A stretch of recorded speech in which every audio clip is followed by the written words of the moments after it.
So we are talking about dividing rational numbers. Everybody know what a rational number is by now? It's a fraction, right? A number that can be written as a fraction is called a rational number. You know that? You know what whole numbers are. You know what integers are. You know what irrational numbers are. So you know, okay? Now, the first thing that we need to learn in this new section, which I expect that you guys are all going to be writing down information. I don't want to see anyone not writing down anything because I don't want to have to. Well, I don't remember how to do this. So you better be writing down stuff. I better see you with your notes. I better see you writing down things. Everyone, no exception. Yes. Yeah, go ahead. Yeah, right? So the first concept that we're going to learn is called the multiplicative inverse. Everybody says that. Multiplicative inverse. Right? So what does that mean? What is the multiplicative inverse of 1/3? What is that? Yeah, you want to define it? Yeah. The definition's on the board.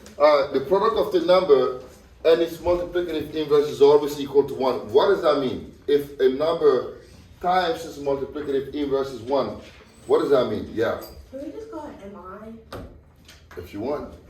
Yeah. Yes. If you take a fraction and then times it by the fraction that you inverse it, it's always going to equal 1. Exactly. Exactly how you define it, right? So if you take a number and flip it and multiply it by its flipped self, you get 1, right? 1/3 times 3 is equal to 1. So that's what this means here, right? So if I have A over B times B over A, I'm always going to get 1 because guess what? By the butterfly effect, right? Butterfly, whatever, the A's are going to cancel out and the B's are going to cancel out and you're going to get what? 1. Because basically you technically get what? AB over AB, which is equal to 1. So if you times the number by its multiplicative inverse, you get 1. Yes. How do you know which number to flip? Say it again. How do you know which number to flip? Say that again. How do you know which number to flip? Oh, you will find out. We'll get, right now we just understand the concept, right? And then we're going to see how this applies to division of rational numbers, right?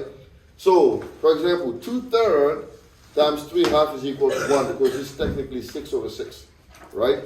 Now, let's try and find some multiplicative inverse and then we're going to go to dividing.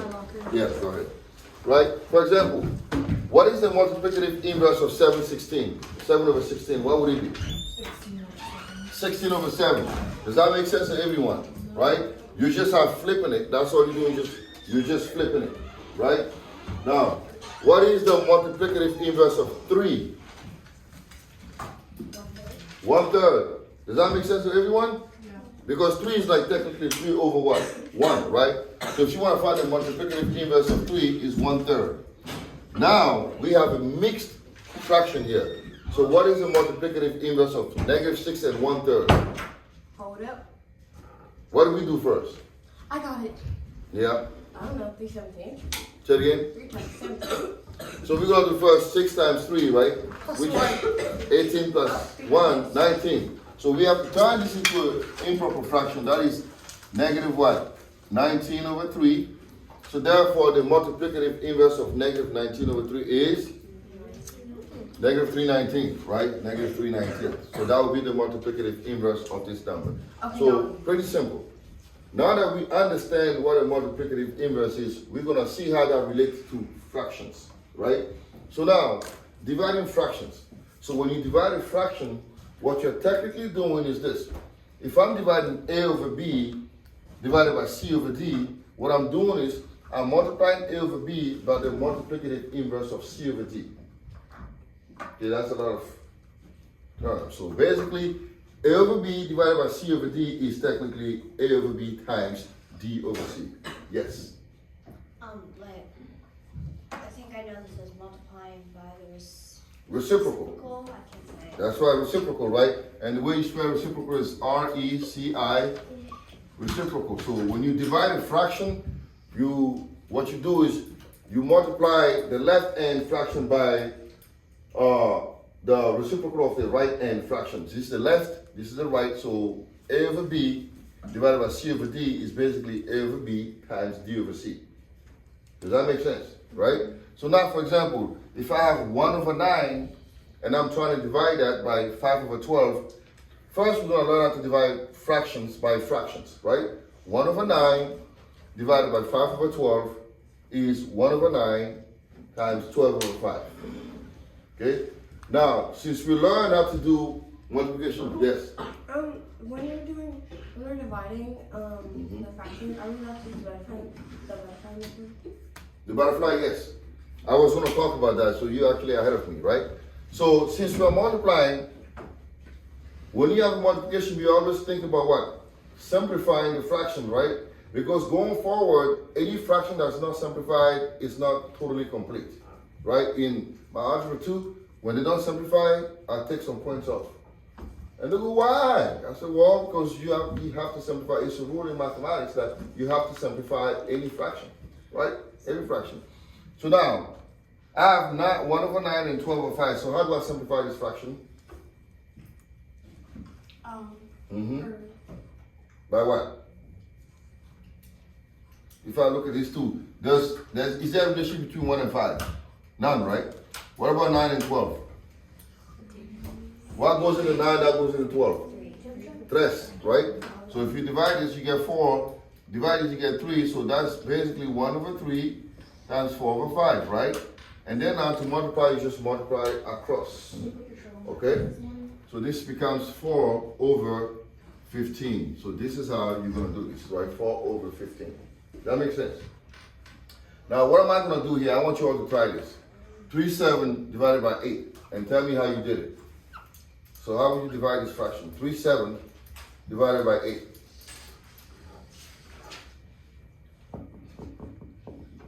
What? 3/7, and you're trying to divide that by 8. Okay. So tell me how you first set it up and then divide it. And then finish it. The first. I want you to do it on your own first. Your mother can use supposed to roll. 3/7 divided by 8. You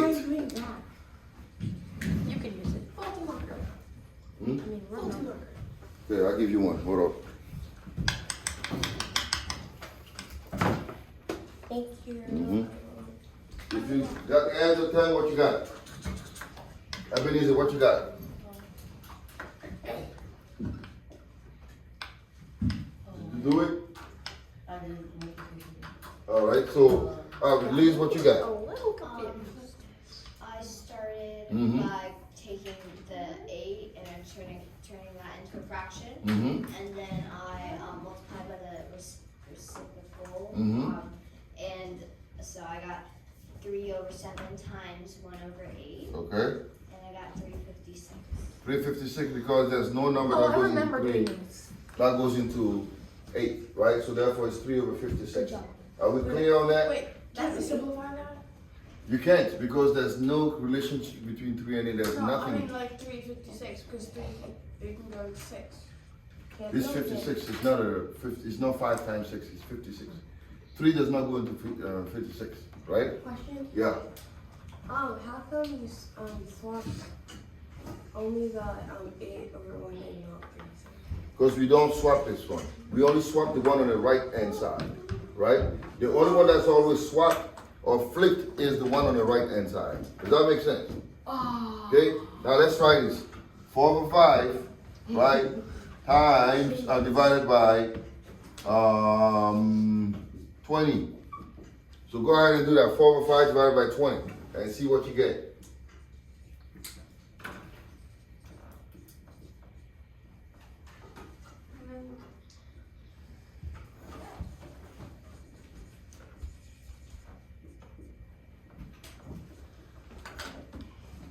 Dexter, what you got?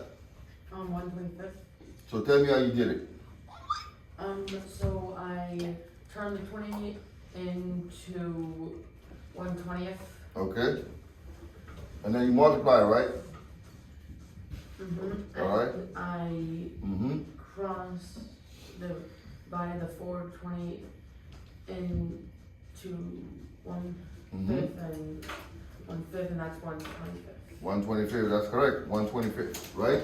Because the 4 goes into 25, so you got 5 times 5, that's 25, and then 1/25. Okay, we're gonna move on from this, and now we're gonna talk about how do you divide a mixed number, right? mixed number. Now we have -4 and then 2/3 divided by 3 and 1/9. You guys try it on your own and see what you get.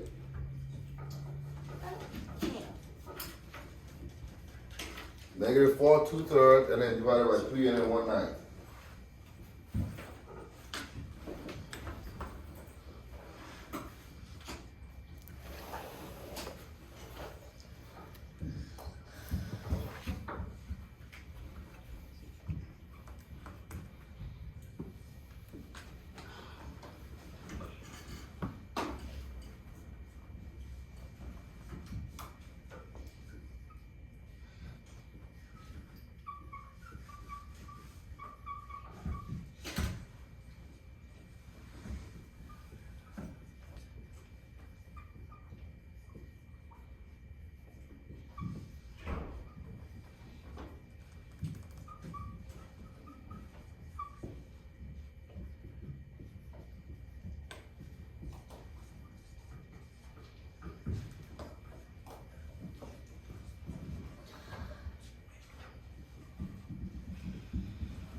All right, so how'd y'all do it? Yes, Abby. So then I did. So first it was negative. I made the fraction into Improper. improper fraction. Mhm. So that's -14/3. Okay. Divided by 28/9, and then Divided by 28/9, right? yeah. Everybody knows how she got that, No. Sorry. Yeah, 28/9. right? I'm not there. Mm-hmm. And then Oh yeah, 28. I switched the 9 and the 8 and made the difference symbol into a multiplication. So that's 14/3. -14/3 times 9 28. Okay. And then I did the butterfly method. Mm-hmm. So 14 can go into 14 ones. Mm-hmm. 14 can go into 24 twice. Mm-hmm. And then for 9, 3 can go into 9 Mm-hmm. 3 times, and 3 can go into 9 once. Okay. So I got 3 over 2. 3 over 2, that's right. So -3 over 2. -3 over 2, right? Or -1, 1. Or you can leave it like this, or you can turn this back into a mixed number, which is -1, 1/2, right? You have 2 options. You can leave it like this. There's nothing wrong with this or this one. All right. Now let's try to work on the word problem, which I know you guys love so much, right? Yeah. Man, I used to bathroom. Go ahead and make sure you sign up. So, I don't know about you, but my dogs don't like dog food. They hate it. Really? I have to cook for them every 3 days. They won't eat any dog kibble. Yeah, that's why spoiled dog. Absolutely, Like, they're fast, spoiled. they're not gourmet spoiled. dogs. You know why? Because dog food, first of all, is processed. It's like you eating living on McDonald's every day. Would you do that? No. Yes. No. Is James a boy or a girl in this? James is a boy. James feeds her dog. Oh, well, let's call it Jamie then. If he. And she, right? So Jamie feeds her dog 3 3/4 cups of dog food per day. If she buys a bag of food Way too specific. that contains 165 cups, how many days will it last? I want you all to try to solve this problem, right? So Jamie feeds her dog about 3 3 cups a day, and she buys a bag that had about 165 cups. So how many days do you think that will last? So how would you do this problem? How would you divide it? Depends on how much the dog eats. Now, you have the information. And she feed. Why? How much does a dog eat every day? A lot. A What- lot. Too much. What is it? What's the number? How much does a dog eat? 3 3/4. So we know. How many cups did she buy? I need another marker. 165, right? So how would you set this up? So far, so good. I need another marker, please. All these markers are bad. Are you like literally like drinking the ink out of those markers? Yes, How you finish that thing so quick? That's smart.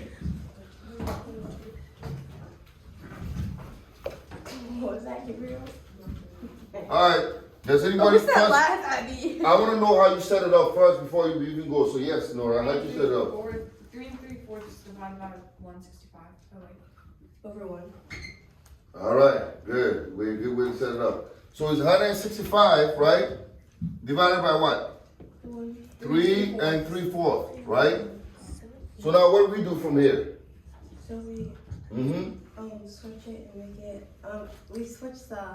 We put 65. Oh my gosh, I spit it out. And then we switch the. We switch this guy, right? Is this First, right? you have to turn this into a mixed improper fraction, which is what? 4 15. It's 15 over 4, but 15 over 4, right? And then after that, so let's go step by step. I 3 thought it was because 100. it's 3 times 4, which is 12 plus. well, 6. I'm slow, so let me go little by little, right? 3 times 4 is 12. 12 plus 3 is 15. 15 over 4, That slowly.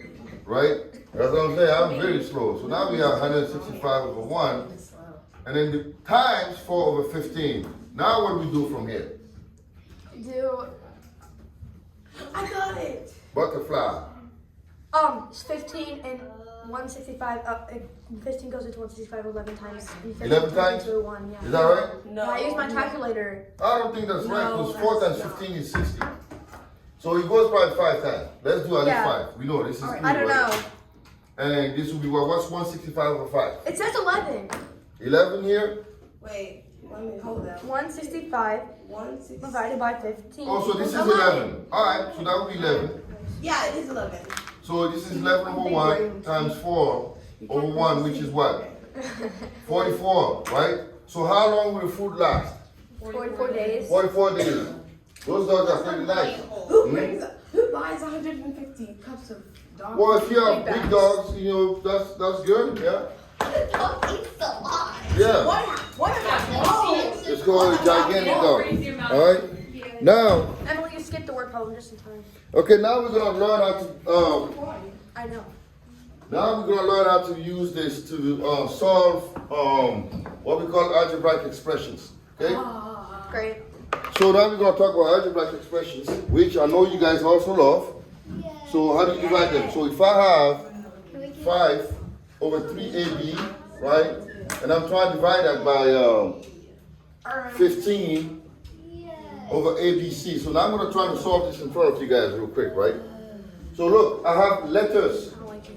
I have variables, right? No. It does not change. It does not change the problem that much. It's the same principle I that know we're how to using. solve this. Okay, so let's pause for a second. It's easy. So it's gonna be 5 over 3ab, right? Gabe, I can hear you from here. I can hear your voice. Don't move him back there with Emily. Emily can't do that. I will actually find somebody. This one be All right? I'm not saying it that way. I'm just saying, like, Are we following here, right? Yes, I got it. Right, quiet for a second. So we have 5 over 3ab times ABC over 15, right? Yeah. So now, if I'm going to simplify this, I need to go numbers and numbers, and then variables and variables, right? So now the 5 and the 15, 5 goes into 15 3 times, right? And now A, B, C, watch this. A and A are going to cross out. B and B are going to cross out. Correct? So I'm only left upstairs with what? C. C is the only one left upstairs. And then downstairs, I have what? 3 times what? 3, which is 9. So the final result is C over 9. So a lot of people get intimidated when they see letters. You shouldn't be, right? Now let me twist it up a little bit and see if you guys can figure this out. Now, what if I had 3a squared over 5 times, divided by, Why you said we were doing exponents? 1 second. Exponent is 1 second. Times 10 divided by 10 it's just the number over A, times B, right? That's not the hard. Let's see if you guys can use your brain to figure this out, right? It's not that hard, right? Just because it's a squared, does that mean, do you guys know about exponents? Yes or no? Yes. No? Alright, let's do this here. See the If you take the number times as many as exponents. I have hiccups. steps, which is a good Like thing. if it So was Mr. Salami, Yeah. I believe it's non-existent. 2 to the power of 3, right? Let me explain this to you real quick. Pay attention. Doesn't that just be 2 times 2 times 2? 2 to the third power is literally 2 times 2 times 2. Hey, that's enough. Right? So, A to the power of 2 is A times A. That's all it is. So, it's not intimidating. So now I'm going to go 3 times A over 5, right? And then I'm going to flip these guys. So that becomes A times B over 10. Now I can simplify this, can't I? Yeah. Right? Actually, I was gonna, let me change this. Let me do something different here. I should have done it So that this you way. can cross out the A's. Yeah, A over 10. Let's do it this way, right? Yeah. So now I'm gonna do this. So I'm gonna have 3 times A over 5, right? Times 10 Times. A, right? So now, can I simplify this? Yes. Right? The A's are gonna what? Cross out, right? 5 times is 2. So now I have 3A times 2, which is what? 6A. And then over what? Since I don't have anything downstairs, it's over 1. So it's basically 6A, right? So that's what I'm saying. A lot of people see this and they get kind of like, ooh, this is hard. It's not hard. Very simple stuff. Alright? Okay. So this is today's lecture. Now we're gonna work on some problems. And I'm gonna give you stuff to work on.